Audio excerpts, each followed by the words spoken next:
Weißt du, dass unser Sonnensystem wie eine riesige Familie ist? Hihi, wie eine Familie? Erzähl mir mehr, Mau. Na klar, die Sonne ist der Chef. Sie steht in der Mitte und alle Planeten drehen sich um sie herum. Wie Kinder, die um ein Lagerfeuer tanzen. Oh, das klingt schön. Und wer ist das jüngste Kind?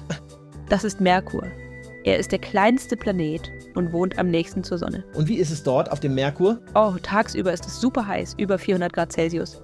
Aber nachts wird es eisig kalt, fast 170 Grad.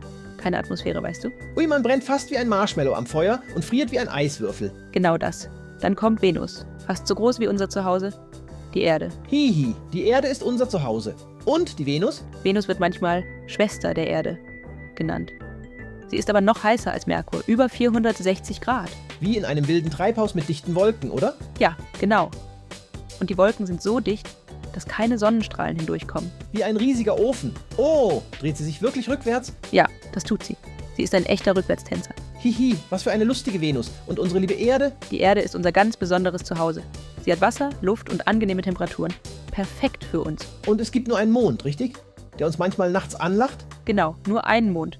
Und weiter geht es mit Mars, dem roten Planeten. Roter Staub und Vulkane, wie aufregend. Ja, der Olympus Mons ist 3-mal so hoch wie der Mount Everest. Das ist wie ein riesiger Spielplatz. Und gab es wirklich Wasser? Wissenschaftler glauben, dass es vielleicht mal Wasser und sogar Leben auf dem Mars gab. Uiuiui, das wäre unglaublich. Und die Monde? Er hat 2 kleine Monde, Phobos und Deimos. Sie tanzen fröhlich um ihn herum. Wie kleine Geschwister, die mit dem Mars spielen. Und Jupiter? Jupiter ist der größte von allen. Ein Gasriese ohne feste Oberfläche. Ein riesiger Ball aus Gas? Wie kann das sein? Genau.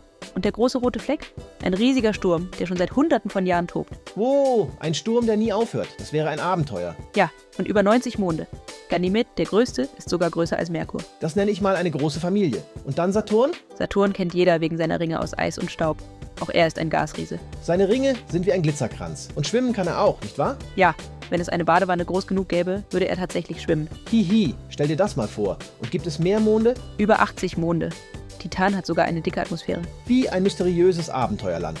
Und was ist mit Uranus? Uranus ist bläulich-grün, weil seine Atmosphäre Methan enthält. Und er liegt fast wie ein schlafender Planet, habe ich recht? Richtig.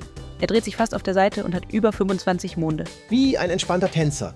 Aber sehr kalt, fast 220 Grad. Brr, ganz schön frostig. Und zuletzt kommt Neptun. Der äußere Planet ganz weit draußen, oder? Genau. Neptun ist sehr windig mit den schnellsten Stürmen im Sonnensystem. Das klingt aufregend. Aber auch eisig, kalt und blau. Er hat über 10 Monde. Der größte heißt Triton. In dieser Familie gibt's wirklich viele Überraschungen. Hihi. Ja, das Sonnensystem ist wirklich wie eine große, bunte Familie, die sich gemeinsam um die Sonne dreht. Danke, Mau. Ich habe so viel gelernt über unsere himmlische Familie. Immer gern, wow. Lass uns nächstes Mal in einem Raumschiff den Sternen näher kommen. Ole Duli, Duli Duli, love it. Ole Duli.